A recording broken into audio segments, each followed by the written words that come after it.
Bertemu lagi dengan kami di Pod 5, obrolan santai kita semua. Kali ini kita mau berbagi pengalaman selama mengikuti pelajaran 4 hari yang penuh makna. Selama 4 hari ini, kita tentunya telah memahami wawasan kebangsaan, nilai-nilai bela negara, analisis isu kontemporer, kesiapsiagaan bela negara, algoritma kebangsaan, serta teknik identifikasi isu aktualisasi. Yuk kita bahas satu persatu. Oke, kita langsung ke topik yang pertama ya Mas Dedi ya. Topik yang pertama itu ada wawasan Ya, kebangsaan apa dan topiknya? nilai-nilai bela negara. Coba deh Oh, aku mau nanya ke Mbak Silvi deh. Halo Mbak Silvi, apa kabar? Halo Mas Syafri, sehat nih. Alhamdulillah. Kalau kata Mbak Silvi nih, eh, apa sih makna wawasan kebangsaan dalam menjaga persatuan bangsa di era globalisasi seperti sekarang ini? Kalau menurut aku sih ya, jadi kayak wawasan kebangsaan itu bisa bermakna sebagai pegangan penting kita di era globalisasi ini. Karena kan sekarang arus informasi terus budaya asing tuh masuk dengan cepat gitu kan. Nah, kita bisa aja nih kehilangan jati diri kalau kita nggak punya dasar yang kuat. Dengan wawasan kebangsaan, kita tetap berpegang pada Pancasila, semangat persatuan, sehingga kita tuh bisa tetap maju dan bersaing secara global tanpa kehilangan jati diri kita sebagai bangsa Indonesia. Gitu sih, Mas Syafri.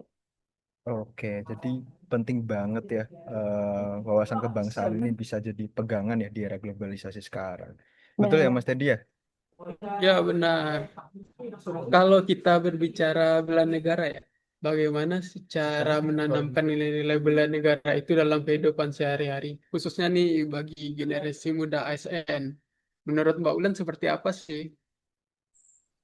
Menurut saya, bela negara bisa dimulai dari hal-hal sederhana seperti disiplin dalam belajar dan bekerja, menolak segala bentuk intoleransi, menjaga kerukunan, menghargai perbedaan pendapat, menjunjung tinggi Bhinneka Tunggal Ika, serta saling menghormati antar sesama.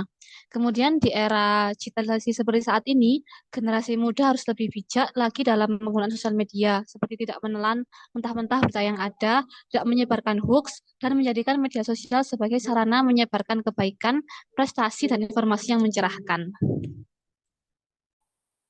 Oke, jadi kita tadi Ya, udah tanya ke harus bijak bijak bersosialisasi ya. betul.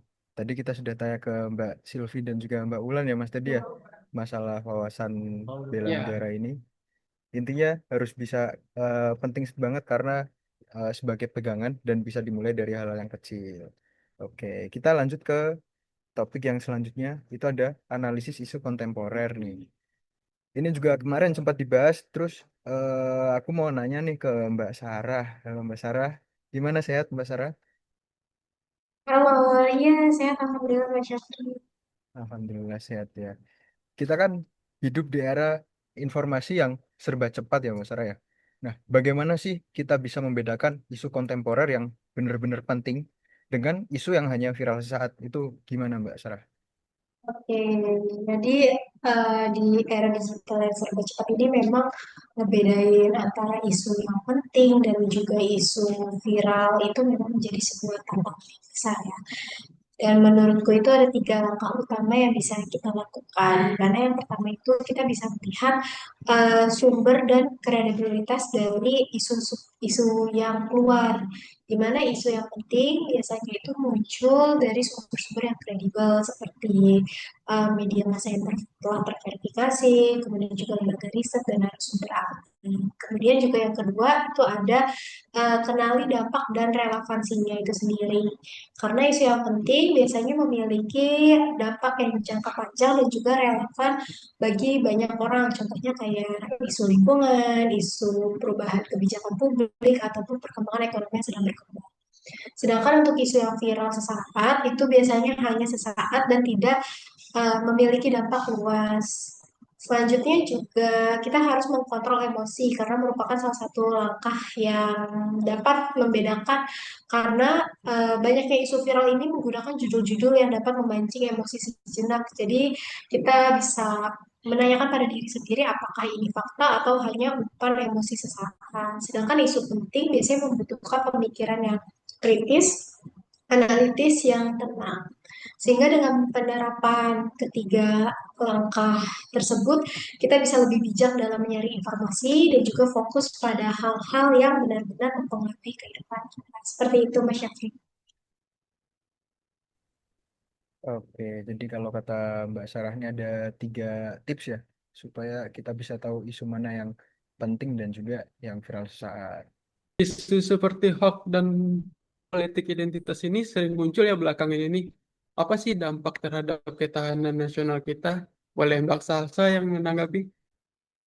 Oke, terima kasih Mas Tadi. Ya emang ya, akhir-akhir ini tuh hoax dan politik identitas itu akhirnya memang jadi isu yang serius ya bagi ketahanan nasional. Hoax sendiri yang sekarang ini sangat marak beredar, ditambah dengan rendahnya literasi digital masyarakat kita itu melemahkan daya kritis masyarakat dan mengikis kepercayaan masyarakat, terutama ke pemerintah sendiri. Dan politik identitas pun juga sama berbahayanya karena memecah belah yang berdasarkan oleh SARA, seperti yang sering muncul misal saat pemilu dan dampaknya pun menimbulkan polarisasi dan konflik sosial. Keduanya itu jelas menggerus persatuan bangsa, Mas. Karena itu, kuncinya ada pada peningkatan literasi digital, penguatan wawasan kebangsaan, dan komitmen kita sebagai calon ASN yang netral dan bisa jadi teladan di masyarakat. Oke, terima kasih Mbak Salsa buat pendapatnya. Jadi intinya di isu kontemporer ini kita sebagai warga negara memang harus kritis ya dan bisa intinya bisa membedakan lah mana yang benar-benar penting, mana yang viral. Terus kita juga harus bisa punya pegangan lah eh, supaya semuanya bisa berjalan dengan baik. Oke, kita lanjut ke topik selanjutnya. Ada kesiapsiagaan bela negara. Sekarang aku mau nanya nih yang belum siapa ya? Ini deh, Mbak Zura. Halo Mbak Zura, sehat Mbak Zura? Alhamdulillah sehat, Mas. Alhamdulillah. Nah, ngomongin masalah kesiapsiagaan bela negara nih, kalau kata Mbak Zura, eh, seringkali kan kesiapsiagaan bela negara itu identik nih sama militer. Padahal sebenarnya apa sih bentuk kesiapsiagaan yang relevan di bidang sosial dan budaya? Sebenarnya apa yang relevan di bidang itu?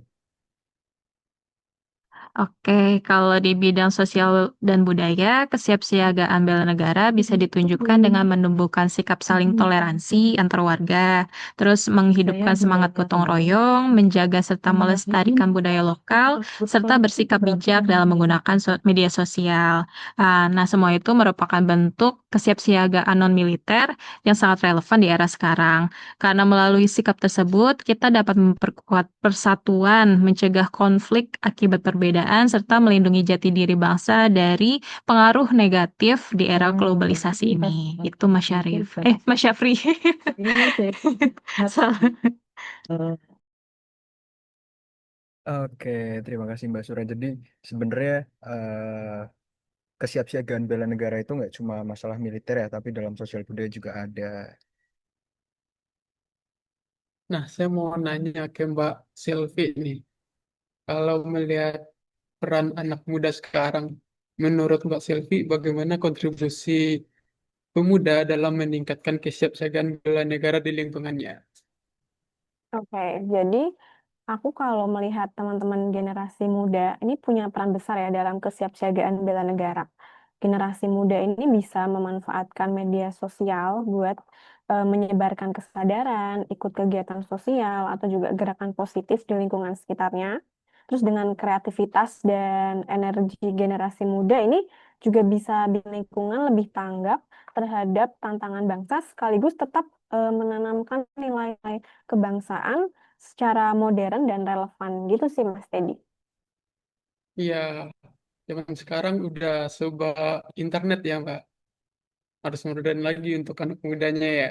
Ya, benar Begitu banget. Mas Afri. Oke, Mas Tadi.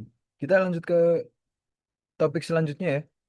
Selanjutnya ada algoritma kebangsaan. Ini kalau eh, aku mau nanya ke Mbak Sarah deh. Halo Mbak Sarah. Iya, halo Mas Syafri. Oke, kalau belakangan kita kan mengenal istilah algoritma kebangsaan nih. Sebenarnya apa sih yang dimaksud dengan konsep algoritma kebangsaan itu? Oke. Jadi, algoritma kebangsaan itu analogi atau kiasan yang digunakan biasanya untuk mengekspresikan bagaimana proses dan nilai-nilai kebangsaan itu bekerja. Dan itu biasanya melalui pesan-pesan kebangsaan. Nah, dari yang sudah kita pelajari bahwa ada beberapa konsep dasar konseptual dari algoritma kebangsaan itu sendiri. Itu seperti Pancasila sebagai core engine, kemudian Undang-Undang 1945 dan Bhinneka Tunggal Ika sebagai protokol, dan juga RJPN dan RJPM sebagai peta jalan. Pesan-pesan konsep tersebut berjalan diawali dengan adanya pengetahuan, kesadaran pada masyarakat tersebut, kemudian adanya kepedulian hingga adanya aksi. Selanjutnya itu ada 5 nilai inti dari kebangsaan yang telah kita pelajari di materi-materi sebelumnya, yaitu ada keadilan, di mana sebagai calon aparatur sipil negara ya kita harus menegakkan pelayanan tanpa memandang suku, agama, ataupun latar belakang. Kemudian ada gotong royong yang juga menjadi kunci sukses dalam menyelesaikan tantangan dan memperkuat persatuan solidaritas. Kemudian ada inklusivitas yang merupakan penjaminan layanan tanpa adanya diskriminasi pada masyarakat tertentu. Kemudian ada nilai integritas yang menjaga kejujuran antar tindakan dan ucapan. Dan terakhir ada kepelaporan yang merupakan sebagai bentuk transparansi dan akuntabilitas demi menjaga kepercayaan. Seperti itu, Syafri. Oke, Mbak Sarah. Jadi intinya tadi ada 5 ya, ada 5 nilai inti algoritma kebangsaan ya, dari keadilan, gotong royong, inklusivitas, integritas, dan juga kepelaporan. Nah, bagaimana algoritma kebangsaan bisa membantu masyarakat memilah informasi agar tetap berjalan dengan nilai-nilai kebangsaan? Menurut Mbak Salsa gimana? Oke, jadi kan emang sekarang nih posisi masyarakat tuh sering bingung ya buat milah informasi karena saking banyaknya hoax-hoax dan isu sara yang tersebar. Nah, disinilah algoritma kebangsaan itu berperan sebagai apa ya? Sebagai filter. Dengan apa? Yaitu dengan mendorong agar informasi yang tersebar ke masyarakat itu tetap sejalan dengan nilai persatuan, gotong royong, dan kebinekaan. Misalnya nih, bisa lewat kampanye digital ataupun gerakan positif seperti hashtag Indonesia Bersih yang menanamkan semangat anti korupsi dan cinta tanah air. Nah, kita nih sebagai calon ASN, kita bisa ikut juga menjaga ruang digital dengan menyebarkan konten-konten edukatif, bersikap netral, dan juga memberi teladan. Dengan begitu, masyarakat nggak mudah buat terpecah dan tetap teguh pada jati diri bangsa. Ya, benar sekali Mbak Salsa. ASN didorong untuk aktif ya, mensosialisasikan ini semua. Betul. Nah, Mas Afri, ada topik apa lagi nih? Oke, Mas Tadi. Tadi kita kan sudah membahas masalah beberapa topik ya. Dan selanjutnya kita akan membahas mengenai teknik identifikasi isu. Kalau kata Mbak Wulan nih, kalau kita bicara masalah isu ya Mbak Wulan ya, apa sih langkah-langkah dasar dalam mengidentifikasi isu agar analisisnya tidak salah arah?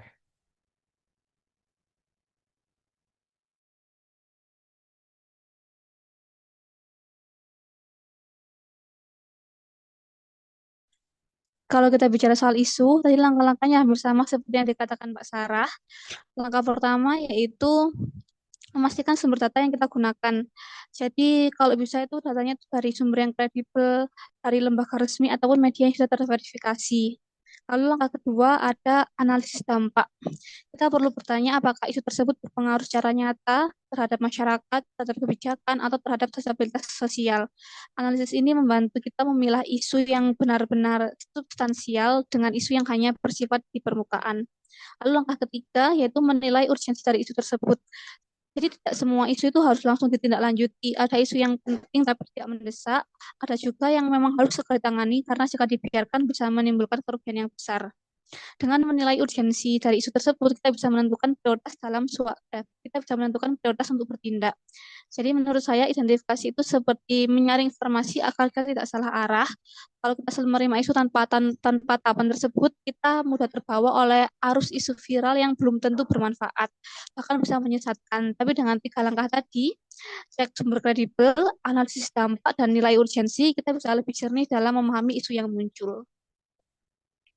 Oke, Mbak Seperti Wulan. itu. Jadi ada 3 langkah utama ya tadi. Yang pertama itu harus memastikan sumber datanya, kemudian harus melakukan analisis dampak, dan yang terakhir harus menilai urgensi dari isu tersebut.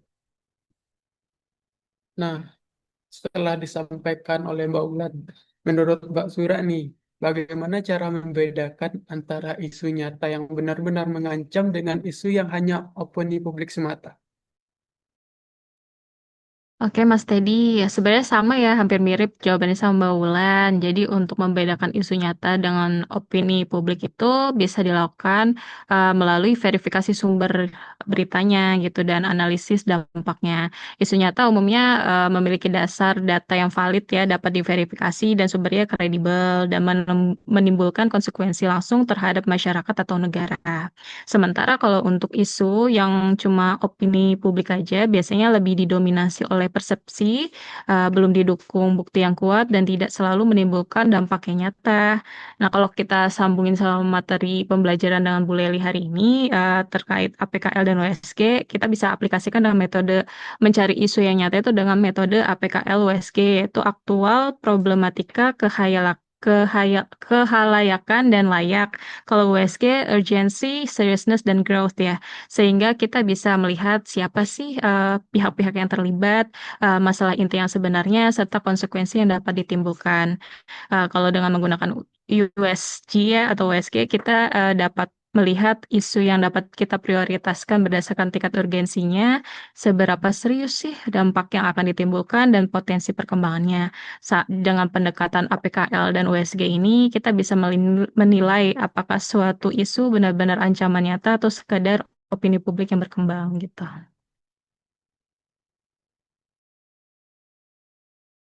Nah, berarti semua informasi harus kita filter semua ya. Jangan semuanya.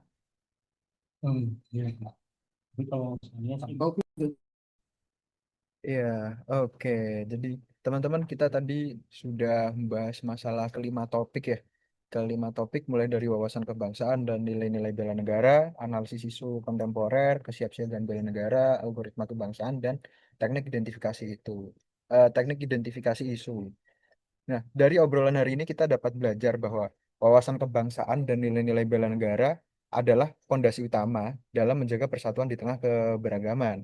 Dalam menghadapi isu-isu kontemporer, kita perlu memiliki sikap yang kritis agar tidak terjebak pada informasi yang menyesatkan. Kesiapsiagaan bela negara bukan hanya soal militer, tetapi juga kesiapan mental, sosial, budaya, dan moral yang harus dimiliki setiap warga negara. Nah, konsep algoritma kebangsaan ini hadir sebagai pedoman agar masyarakat dapat memilah informasi di era digital, sehingga nilai-nilai kebangsaan tetap terjaga.